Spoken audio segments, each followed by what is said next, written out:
Welcome to Between the Sheets, the podcast where we're going to cover a variety of topics related to sexual health and wellness. I'm Dr. Stephanie Zwanitzer, your host. I'm a nurse practitioner and have been in practice since 2017. I have my Doctor of Nursing Practice degree, and I specialize in urology and sexual health. I am so excited to explore all of the various topics related to sexual health and wellness with you in a fun, spicy, educational, and non-judgmental manner. So come on, let's get between the sheets. Hey, welcome back to Between the Sheets. I have a very good guest tonight. We have Mahmoud with us, and he is a PhD student in human sexuality and sex therapy. He is also an award-winning sexologist with training in Tantra and a sex educator as well with a very large following. So thank you for being here. Thank you, Stephanie, for your invitation. I love participating in podcasts, especially when they're in English, because I can practice my English and share experiences with people who work in sexuality all over the world. Yeah, absolutely. That's one of my favorite things about this podcast is, in so many areas, sex talk is still taboo or it's hush hush, and getting more people like yourself and myself and getting these podcasts and different classes I know that you have and stuff out there, it just kind of bridges that gap and helps bring the conversation into a better way. Definitely. We still live in a very conservative world, unfortunately. Yes, absolutely. Absolutely. So tell me about how you got into sexology. How did that evolve? Oh, oh my God. It's a very long story, but I'm going to try to make it short. Okay. So, my parents and grandparents are originally Lebanese. Okay. Both my parents, from the mother's side and from the father's side, they immigrated to Brazil, to the Amazon region. My maternal grandfather immigrated to the Amazon region in the 60s, and my father in the 70s during the Lebanese Civil War. And guess what? They used to work in the Amazons after fleeing from work, from war. They used to have a strip night, strip nightclub. Oh, that's great. Yeah, both my grandfather and my father, separately. Okay. Then my father and mother met there in Manaus in the Amazons. I was born in Manaus in the Amazons. When I was 6, I moved to Lebanon with my mother. I grew up in Lebanon. Okay. And I grew up with my very religious grandmother. Yeah. She was very religious, and when I was 18 or 19, I came back to Brazil, and I had a cultural shock because it was different. Yeah. And I was suddenly in my father's strip night, and while studying psychology at university. And my father, he wanted me to hook up with the strippers, and they knew I was gay. I used to tell them I was gay, and they used to tell my father, because I wasn't out of the closet yet, and they used to tell my father that, oh, your son is very good in bed. Yeah. But actually we were talking, they were confessing stuff for me, talking about their experiences. And sometimes they in Portuguese we say desabafar, when you pour your heart out because something is disturbing you.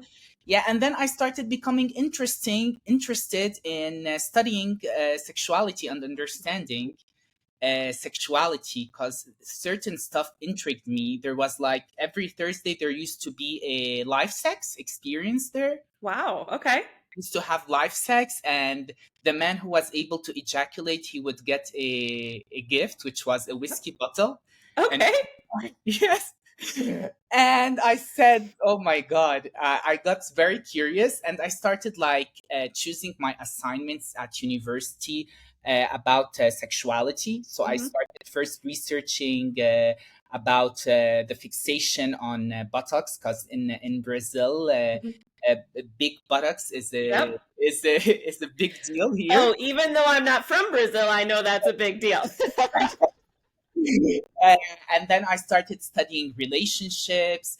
And then when I graduated in psychology, I had a good CV in human sexuality. So I started a certification program in sexology in human sexuality. And then I did masters in psychology, I used to research effeminaphobia on Grindr, like how gay men Mm, they discriminate against effeminate men and those who okay. don't have hegemonic masculinity traits. And Okay. after all this struggle, all these studies, I saw myself in a clinic Mm-hmm. assisting patients for $2 a session, because that was the the value, The the going health rate. insurance. Yes, Yeah. I used to think, oh, I should like see patients with health insurance because I would fill my agenda. And then I was very like depressed and disappointed. Yeah. Yeah, and suddenly a miracle happened, Stephanie. Oh, I'm ready. Tell me. I forever. The phone rang. I was waiting for a patient who missed the session, so I didn't Okay. earn $2 because I needed the session. $2, and I didn't have lunch for that. I Yeah. used to be in a very small city in the Western Amazon region, and my phone rang, and it was a producer from the national TV Global. Global is the third biggest TV channel in the world after Okay. ABC and NBC or CNN. The two biggest are in the US, and the third Okay. one here in Brazil. And they were doing selections in my city for Big Brother. You know, Okay. The reality show. Big Brother. Yes, Yeah. Big Brother Brazil. Apparently, he saw my number on Instagram. I used to have like 1,000 followers on Instagram, but I put Okay. my number there because I used to imagine my sweetheart and like my the man of my life would call Yeah. me. Just randomly. Yeah, I'm your partner. I'm here for you. Or maybe a patient or something. Yep, no one Yeah. called me Stephanie except this producer, and I said, "This is it. I Yeah. need people to know what I do because I Yeah. already studied so much, and Yeah. it's not happening. So I need people to know me." So I went to the selection. I got accepted in the program, and I stayed 6 weeks in the reality TV show. I didn't win, Okay. Well, bummer. but when I went out, I had 2 million followers on Instagram. Wow.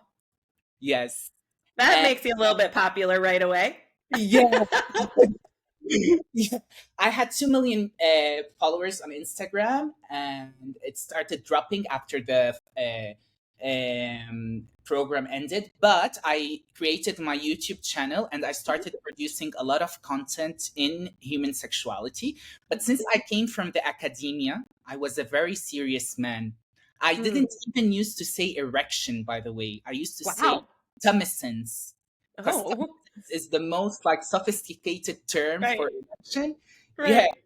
And then the editors and the video makers who were filming me would say, "Oh my God, this is not happening on internet. You're not writing a dissertation. Like people want to stuff Right. to the point." And I started perceiving like a lot of women used to follow me, a lot Okay. of women, and those women they wanted to learn like how to do blowjobs or how Okay. to do anal sex without pain. And I said, Yeah. but I studied all that in order to teach blowjobs. I think they was like, oh, he's a gay man. He's like the gay friend who will teach me everything. Right. You Right. know, yeah, We all have a gay best friend. yes. And then after all these specialties and masters, I was on the internet teaching how to do blowjobs. Yes, Not demoralizing at all. you know, and I doubled my followers and Okay. did a certification program in Tantra. I studied Tantra Mhm. massage. And then I started, I set up my company. It's like a pleasure based, online pleasure based sex education company where I offer ebooks for a very little price. Because I also figured out like sex therapy is very expensive and it's not accessible for most the Brazilian population. Like the minimal wage here is $300. How on earth they're gonna pay sex therapy? Yeah. Right. So I Wow. did this ebooks like for $5 and courses with naked models Okay. for $20 teaching stuff. And then I sold almost like 500,000 books and courses. Wow. And then Instagram deleted my account. Thank you Of so course, because much. content violation. Yeah. How dare we get away with education and get violated for that? But then you see I mean, Listen, I am not a lesbian and I have more boobs and butts and vaginas on my Instagram page than I would ever like to see. Yeah, But education gets gets violated. Yeah. yeah, I especially know. Mine about gets put in jail all the time. yeah. And it got deleted for like 6 months. I got very depressed because I lose like 80% of my revenue. Oh, Yeah, yeah. and I didn't like become motivated again, and but I'm like recovering, still recovering, Yeah. because I created a strong community. Their nickname, I call them piranhas, which is Okay. like piranhas is like sluts or bitches. I like it. Yeah, but it's different because piranha is a fish from the Amazon. Okay. Okay, and they live in groups, Okay. and they don't have a leader. And Okay. if a man falls in the water, the piranhas would devour them. Yeah. So they would eat him. Okay. It's like a metaphor for, yeah. Yeah. I And love it. actually, it was like constructed through my relationship with my followers. So Hmm. maybe like some people would go into my Instagram and they would become shocked or they would feel annoyed. But if the person follows me, she knows because I constructed Yeah. like a community. Right. And the piranha name came because a woman sent me a message and said, "Oh my God, I learned everything you taught me, and I did them with my boyfriend, and he was like mad in bed. Oh my God, I'm feeling so powerful. I'm feeling like a piranha." And Yeah. then I posted that, and the others started calling themselves piranhas. So everything was like tailored to them. Oh, And, fun. and then last year in 2023, I was able to like save money to do my PhD in the Hmm. US because I came like I used to be poor. Like my dad used to have a strip night, but he was Yeah. a very bad father. Yeah. So I saved money to do my PhD. I found I Hmm. wanted a PhD with the most words sex in curriculum. That's Because amazing. yeah, because like my reaction to Instagram censoring me was doing this tattoo on my body, the sex I tattoo. love it. I Yeah, love it. and I said I want something, a PhD in something that there would be sex in the certificate because it's Great. like my reaction, I am very confronting. And I Yeah. went to a PhD at Widener. Okay. Yeah, now I'm working on the courses. I want to do research, Hmm. and I want to do research on something related to women's sexuality because it's a form of showing gratitude to my followers. Because if it Hmm. weren't for them, I wouldn't Yeah. be able to do the PhD. That is so lovely. What a great story. I love it. That's awesome. Yeah. So tell me, like, I know that, I follow you on LinkedIn and Instagram. And so I see your passion and I absolutely love, what you're doing and your mission. Tell me and my listeners a little bit about what you're what are you doing to spread the word of sex, around and kind of break through these taboos? Okay. So, first of all, I think it should be accessible. I Hmm. know there are a lot of people who spend loads of hours and weeks writing articles, and then you read the articles and it looks like gibberish, Hmm. full of statistics and stuff. And we should make it accessible to people because Yeah. even someone who hasn't finished the school should understand. If we read the WAS, the Association, World Association for Sexual Health Declaration of Sexual Hmm. Rights, everyone has the right to access sexual education and Yeah. sexual health. So it should be accessible. I use very simplistic terms, not on Hmm. LinkedIn, because on LinkedIn, it's a space for me to share like ideas with other Yeah. professionals. But on Yep. Instagram, I don't even say vulva because Okay. unfortunately, a lot of women weren't taught the term vulva. Correct. They relate to all the vulva as vagina because they Yep. think all vagina and it's not. So I use like the colloquial terms. Hmm. I don't know them in English. Maybe it's pussy or like Yep. yeah. But Yeah. in Portuguese we have a lot of terms. In Brazilian Okay. Portuguese, xiri, pepeca, periquita. There's terms, and they identify because even people who don't have a lot of education they would understand the Sure. terminologies, and Yep. little by little I teach them the differences and the scientific terms. So I think accessibility Yeah. is the main is it was always like my mission, Yeah.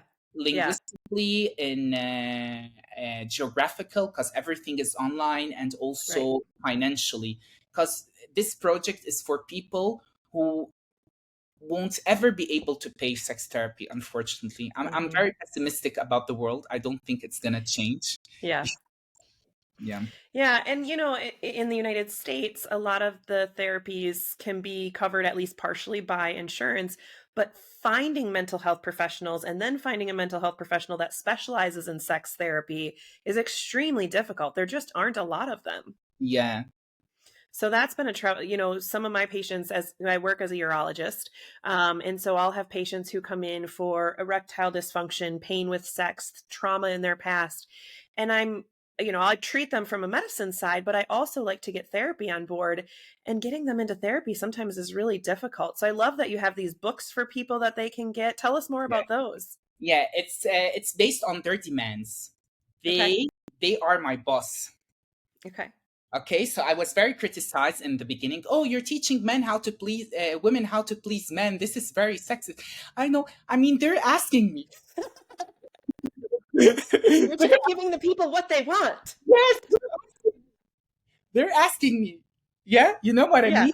So Yeah. now they're asking me because they want to learn how to cowgirl, and now Hmm. they're asking me how they squirt. That's why I think my PhD research is gonna be on squirting, because I don't Okay. know how to help them. It's something that is not researched. Right. So it's very based on their demands. I go on my Hmm. Instagram, I open those boxes for questions, Okay. and they sent me. So my first course was like tips and techniques to rekindle the relationship, Yeah. and then I did another one for oral sex, and then I did another one with sex positions, and then I did one about anal sex, and then I went to a tantra therapy course for me to become like a tantra therapist. And Hmm. they saw my pictures and videos doing the massage, and they, why don't you record a course with naked models for us? Yeah. And then I Oh, good. recorded a course with naked models for them, and now we want an oral sex course with naked models. Can you do that for me? And then I would record that. And now they're Yeah. asking me for courses on how to sit, but I don't feel comfortable. Yeah, I'm not Yeah. fit for that. And they're asking me, they want to squirt. I don't know why Yeah. they want to squirt, but they want to learn more about it. Yeah. So I'm thinking of like researching it and then Yeah. doing something. So it's very tailored to the demands Yeah. of those who follow me or those who have already bought Hmm. a product. You get what I mean? Yeah, I do. And I think that's great that you're so focused on, working with the people that are following you and are supporting you and then giving them in turn what they are asking for. I Yeah, think that's phenomenal. yeah, and So go ahead. yeah, no, no, yeah. The when I stopped listening to them, there was a period of time that I stopped listening to them, and I said, Hmm. now I want to do an app. Yeah. It was a big fiasco. Yeah. You remember what I told you about the piranhas? They don't have a leader; they lead themselves, and if a Hmm. man follows them, they they devour him. Yeah, Yeah. that's it. They lead themselves. I have to follow the lead. Yeah. I love that. All Yeah. right, well, let's pick your brain a little bit. So, oral sex, what are a couple of tips that you have? Okay, so basically, I got those like from the like from the internet, or like from Hmm. databases, and from books, like those Kama Sutra books, Yeah. and I just like recollected them Yeah. there. But basically, I teach them techniques. You put like some very cool name for the techniques so that it Yeah. incites their curiosity. Yeah. Yeah, this is marketing, and it's like basic tips, like Yeah. to if it's on a penis, it's to lick from the from the bottom, from the Uh-huh. balls till the top, Yeah. and then put it inside. And yeah, it's like pleasure based and very focused on the tips. Hmm. There's the tip of you taking out all the air from your mouth to Hmm. cause pressure. And of course, I also recommend them to talk to their partner. But Yeah. people on internet are very immediatistic. Yeah. They want you to give them, they want the answer. They want the secret sauce. Yeah, they you have to give the secret sauce, which is what they want. Yeah. But you also should put there, like ethically, I do that. I put Yeah. there what I think they need. Yeah. So they want to please their partner, but I believe women's pleasure is also important. Yes. So I sell them what they want, which is Yeah. tips to please their partners, but there's also a part which is for their pleasure. I love that. Yeah, That's you should try fantastic. them. Yeah. Because We yeah, I've been working with them like for 5 years, and they're like, okay, oh, you only do stuff for to please the man. You don't do anything for our pleasure. And then I put something, I sell them something, yeah. I elaborate something for women's pleasure, and they don't buy it. So I figured Yeah. out a solution, which is like only sell the men's one, and then you put it as a bonus. There you go. I like it. I like it. Yeah. Yeah. All right. So how about your anal sex tips? Because I do, we haven't talked about that a lot on this podcast. Book that inspired me on my course. It's in English. I think it's from a Canadian author. I don't have it here. It's in my bookshelf, but I've already posted it on my LinkedIn. It's like Anal Sex: The Basics. Okay. Was my inspiration for the course. Yeah. I did like a in Portuguese we say passo a passo. It's like day by day. It's like in 14 days. Like I used to teach about. I taught them about douching, positions for any lingua, which is oral sex on the anus. Lubrication, sex positions that would hurt less, and especially not to bite the pillow during anal sex. You're a physician, you would understand better. But when you contract here, the maxilla in Portuguese, like the jaw muscles, your anus contracts too. So a lot of people like they bite the pillow. Yeah. Anal sex and the anus contract. So you should like open your mouth, relax your jaw, and it would help you with that. Yeah, so they are like, that's a great tip. Yeah, I learned that with a physical therapist. Interesting. Pelvic floor specialists, I guess. Yeah. Okay. Well, and it makes sense because, you need that muscle to relax to be able to accept penetration, whether it's a toy or a person. And, it can be very uncomfortable and painful if you're tense. And the other thing I always tell my patients who are asking about it is there is not enough, you can always use more lube. In that area, that just, if you are having some difficulties, just try a little bit more lube because there's nothing wrong with more lube. Lube, especially they should be water-based or silicone-based. Agreed. Yep, that's what I always tell them as well. And especially water-based if you're using toys. Yeah.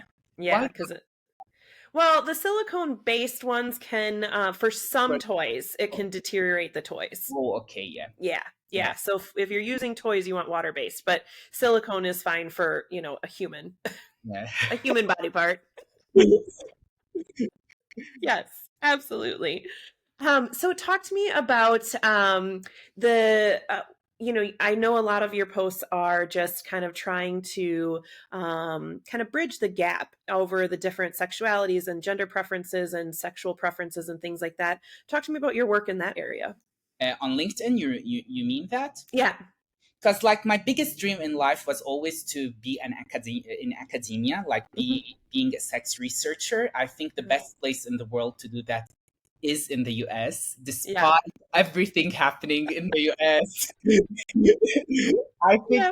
I think the US is still the best place in the world to become a researcher, and I've been like,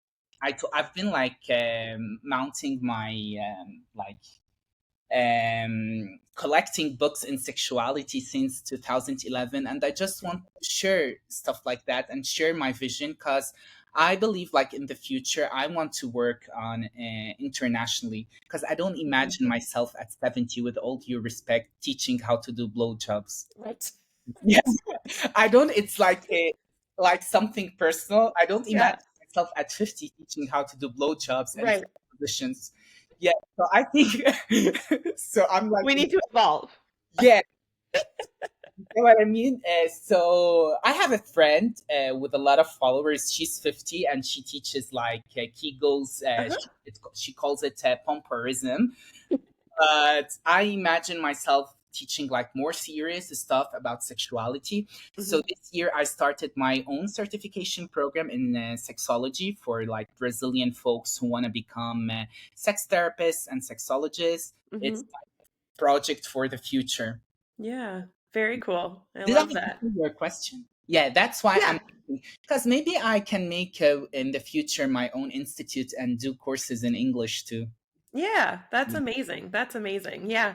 And so you are actually my first gay guest that I've had on here as well. So talk to me a little bit about, the difference culture that there is within the gay community versus I'm in the heterosexual community for, meeting people and dating and getting involved in sex lives with each other. Because I know from a heterosexual point, it's everything from one night stands, having sex on the first night of the date that you got off a Bumble to people wait 3, 4, 5 months to have sex, and be intimate with each other.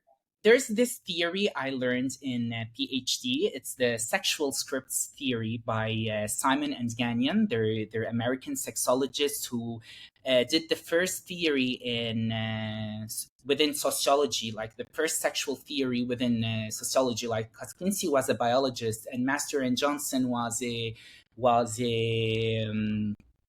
physician, the physician and his secretary, and Freud was a neurologist. But Simon and Gagnon, they were sociologists, and they said like each person has three scripts: the cultural script, the intra-psychic script, and the interpersonal script. Okay. So depending on how you are socialized, you have a cultural script that is put like it's like laid on you. Uh-huh. I don't Like know how to ingrained into us. say Yeah. it into you. So if you are socialized like a cisgender woman, you probably have heard like, "Oh, close your legs. That's Mhm. ugly. Don't touch." Oh, you Yeah. should wait till marriage Yep. because if you lose your virginity before that, it's You're a whore. you're poor. You lose value as a woman. Yes. You Yeah. know what I mean? But Yep. for many years, we gay guys, the only like representations we had of gay relationships were porn movies. Sure. So the cultural script that is imputed maybe or ingrained on gay men is like, oh, you should suck any dick you see in, yeah, Yeah. you know, like you Yeah. feel immediate desire Yeah. and pleasure if someone stick his penis outside, and you should like go fuck around everyone on Yeah. on sauna. And if your intrapsychic script, Hmm. intrapsychic, what you really really really like, it's your like sexual fingerprint. It's what Okay. identifies you as a sexual being. Yeah. There would be no problem if there's an alignment between your intrapsychic and your cultural script. Yeah. Okay, but if your intrapsychic script is totally different from your cultural script, you will suffer. Mhm. That makes sense. You get what I mean? So Yeah. it's very difficult. There are a lot of gay men. I saw that I was like searching for a massage uh, Hmm. on a website and an institute called Gay Love Spirit, and there Okay. was a source with this phrase: "Gay men always look for sex, but what they actually want is affection," and that hits me Yeah.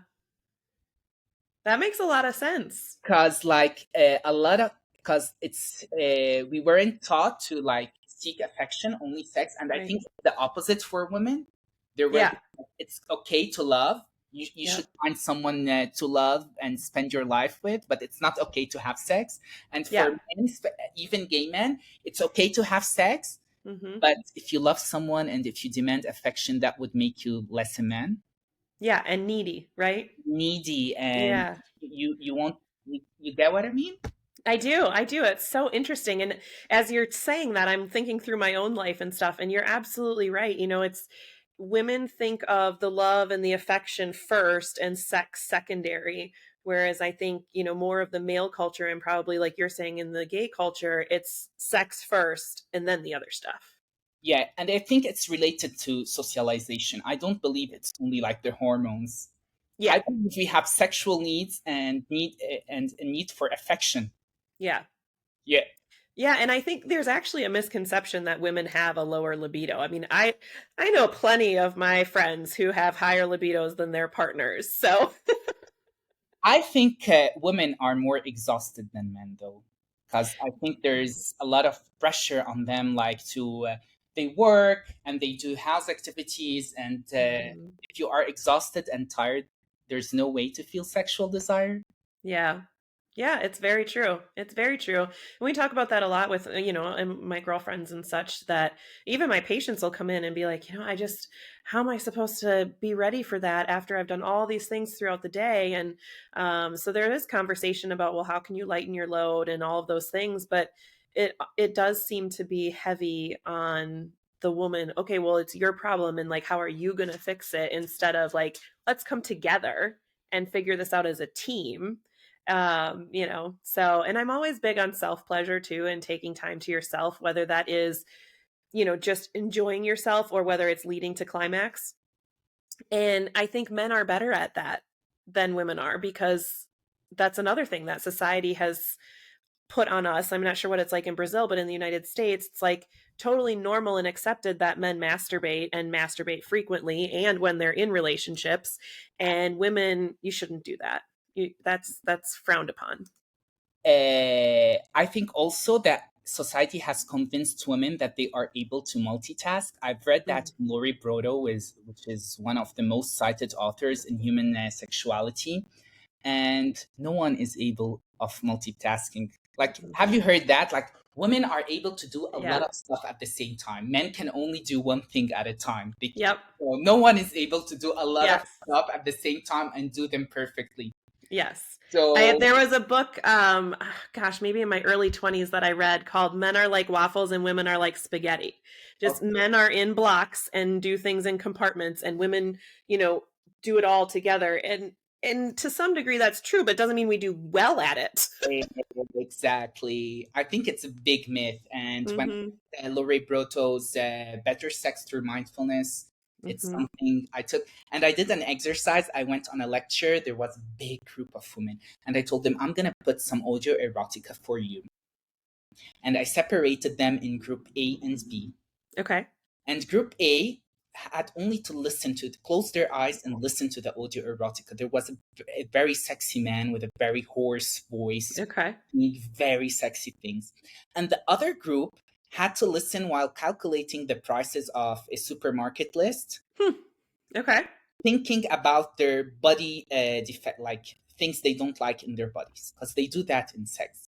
Yeah. And then the women in group A, they were like, oh my god, they were crazy. The women in group D were all like disturbed. And Yeah. the lesson I want them to take is that you can do a lot of several stuff at the same time. You should like do Yep. one thing. So if Yep. you're having sex, you're having sex. Yep. Yeah, and I talk to my men about that too, especially who have erection issues. They can't maintain their erection or whatever. I'm like, you got to practice mindfulness when you're not in the bedroom, so that when you are having intercourse or foreplay or whatever, that you can be in that moment and be thinking about that, because it's important for both of us, both men and women, to keep the arousal, to keep the body functions going, and to achieve a good climax. Exactly. I always remember a theory I learned recently at Kinsey, the polyvagal theory, Hmm. and the importance of nervous system regulation. You must have gone through the classes about the sympathetic nervous system, Hmm. which is the fight and Flight. Hmm. right, and the rest and digest system, which is the parasympathetic. So if we look at those biology classes, you would see that the parasympathetic system, which is the rest and digest one, it's responsible for erection. Hmm. It's responsible for sexual excitation, because you need to be in a rest digest mood for your Yeah. body to send blood to your penis. Yeah. you're in a fight and flight mood, like you're in a bed with a hot woman or a hot man, but you're actually in a fight and flight mood because you're stressed because of work, or you have Yep. performance anxiety. It would be more difficult to get an erection. So you need to Right. regulate. You need to do things that would relax, so that you will be able to have an erection. Yeah. Yeah, it's really interesting. That's, and that probably goes back to some of the other stuff that you've learned through the psychology and the tantra and things like that, is really that mindfulness and that getting connected with your body and your breath. Yeah. Yeah. And I think that's amazing. How does tantric massage work? Oh, I love it. It was one of the most incredible experiences I have. I first went, they start with a sensate, sensory focus. It's called Okay. sensitive touch. Okay. Okay. And then after that, there is the lingam and yoni massage, which is the genital massage. Okay. Lingam is on the penis, Okay. and the it's not like this, like the regular one we see on TV, or how men do that. There are Yeah. certain techniques like this and like this and like this on Okay. So some the penis, twisting. on the Yeah. gland. Yeah, with a lubricant. And there's the yoni massage, which is on the vulva. So Hmm. there's like counting dollars on the inner labia and the Okay. outer labia. And there's on the clitoris movements in form of an infinite symbol. And Okay. then inside the vulva, and there's also the P spot, Oh, what's which that? is the prostatic massage Okay. for men. And there are variations, like the Western variations of tantra, like neo tantra. Sexological body work Hmm. also takes a lot of stuff from tantra. I've read in a book on sensate focus that Master and Johnson, actually, they were inspired by tantra to create the sensate focus exercise, which is one of the most subscribed assignments in sex therapy. It actually Very cool. originates from tantra. Very cool. I love that. So it's very erotic, but very sensual, it sounds like. Yes, and it takes the focus from orgasm. It takes the Hmm. focus from penetration, and Yeah. they also sometimes include, when you do it with your couple, spooning and breathing together in the Mm. same rhythm. So, like, Okay. one would look into the other, and they would try to breathe in and breathe out in the same rhythm, so that they Okay. connect. I teach that Yeah. in the first module of my tantra course. And yeah, there are a lot of teachings from tantra that we can use in sexual medicine, sex Yeah. therapy, sex education, because people are always on a rush. Yes. They want to have sex as if they're like fleeing from the police. Yeah. It's just another thing to check off the box on my to-do list. Yeah, especially men. Like the women that follow me, they complain a lot about their men. They don't do foreplay. They don't Hmm. eat me. They want to go Yeah. directly to penetration. Is that a global issue? Is that an issue in Yeah, it the? is a global. Yeah, it's a global issue. Yeah. You're not special in Brazil. I think you girls should go on the street, please. Yeah, Yeah. Foreplay is needed. yeah, Well, it's true because women take up to 20 minutes for full arousal and ability to even have an orgasm. So if you're just going wham bam, thank you, ma'am, we're not even getting to where we're ready to climax. exactly. So it's so important. And yeah, I had a partner who the person he had been with prior to me, quote unquote, didn't like foreplay. I don't know if that is accurate or not, or if that was just his way of not having to do it very much. But I was like, well, I like it. So if you're gonna play at this playground, you're gonna spend some time here. Yeah. In Brazil, we say you gotta kiss the playground before making a goal. Oh, I love that. I love Yeah. that. Tem que, antes de fazer gol, tem que beijar o gramado. That's how we say it in Portuguese. I love it, but in English, you have those slang terms for sexuality. Yeah. Yeah, yeah. I know. I'm learning a lot from you tonight, though. This is great. You guys have great sayings. Yeah. I learned like queef. I learned it in Yep. PhD on my first class because oh, I queefed. I said, what is queef? Sorry. And in here in Brazil we call it buceidos, which is like pussy farts. Exactly what it is. Yeah. See, and people wonder why I want to work in sexuality. When I, can you have this much fun in other jobs? I love my work. I Yeah. it's because of the censorship and people are always blocking me, the social media. But it's okay now. I'm trying to diversify, so I'm Yeah. back to academia, and I have my own certification program. Just not to feel like I cease to exist if my social media went down. Yes. Yeah, absolutely. You got to spread it out there, but diversify. I love that. Yeah, Yeah. Yeah. Well, and there's a lot to do within the community now. I mean, we have like I'm a member of the Sexual Medicine Society of North America, so we have conferences. The Ishwish is the women's sexual I health, and so love they have. the gold Aren't they star. fantastic? So Yes. Actually, lovely. weren't they in Brazil this year? Yeah, Yeah. I watched their conference and I told her I'm a very huge fan of their work. They Yeah. publish a lot. I will go to an Ishwish Congress sometime soon. Maybe we meet. Yeah. Yeah, we should. That'd be great. Yeah. Yeah, but it's just so nice that there are these communities now where we can talk freely and openly and share ideas with each other without the censorship of social media and stuff. And that's also why I like doing the podcast, where I might be limited a little bit on what I post on my socials to promote the podcast, but we can say whatever the hell we want while we're talking. And that I love. Yeah. Well, any last tips or tricks or Oh, anything you I'm want to say? loving it. It's already over. I know. Time flies when you're having fun. Yeah, time. Other tips.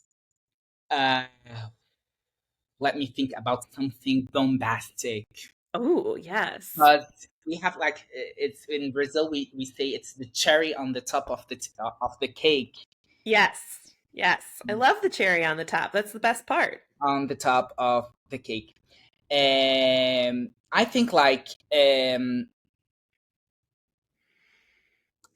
same way like every person has a fingerprint. We have a Yeah. sexual fingerprint. Mm-hmm. Like each person. Regardless of their gender, sexual orientation, pronouns, how she, they identify. Mm-hmm. Each person lives their sexuality in a very unique form. Don't compare yourself to others. That's beautiful. You're right. Like if your friend said, "Oh my God, I had multiple orgasms," it doesn't mean you should or you are able to have that. Mm-hmm. Good sex is the sex that makes you feel satisfied, well, and happy. Yes. If Yeah. someone is a porn actor and he has sex with 30 guys every day and he inserts a dildo of 47 kilometers in his asshole, doesn't mean he has a more interesting sex life than you That's right. who cuddle and spoon and do the missionary position every day. That's right. Because what That's right. matters is how you feel. Yeah. Okay? I love that. That's perfect. And then we will include in the show notes some links so you guys can follow Mohammed. Oh, yeah. Follow me Yeah. because it's the only place I speak in English. Every Okay. other social media is on Portuguese. Okay. But who knows? Yeah. I made you laugh today. You did. Yeah, so maybe it's Yes. worth if I produce some content in English. I think you can do the English content as well. Are your books that you have also available in English or are those in Portuguese only? No, only in Portuguese. But I Okay. will publishing soon, scientific Okay. articles, because I'm working Awesome. on that. Yes. Awesome. Oh, what a fantastic conversation. Thank you so much for coming on, and good luck with the rest of your PhD. I loved our conversation, Stephanie. By the me way, too. as part of my PhD, I'm looking to practicums in sex therapy in the US. So if you know of any opportunities, just send me the link. Absolutely. Yeah. Absolutely. Will do. All right. Thanks so much for being on, and everybody else, take care. We'll see you next time Between the Sheets. Bye-bye. Thank you for listening and spending time with me today. You can catch new episodes of Between the Sheets every Wednesday, because what better way to add some spice to your life than to have a new podcast on Hump Day? We will continue to explore common, uncommon, and taboo topics related to sexual health and wellness. Please send any comments, questions, or stories to podcastbetweenthesheets@gmail.com. That's all one word, podcastbetweenthesheets@gmail.com. Have a great day. And remember how important it is to discuss these topics with your friends, your family, and of course your partners. In fact, you can like, follow, and share this podcast so they can see it too. See you next time for more sexual health topics Between the Sheets.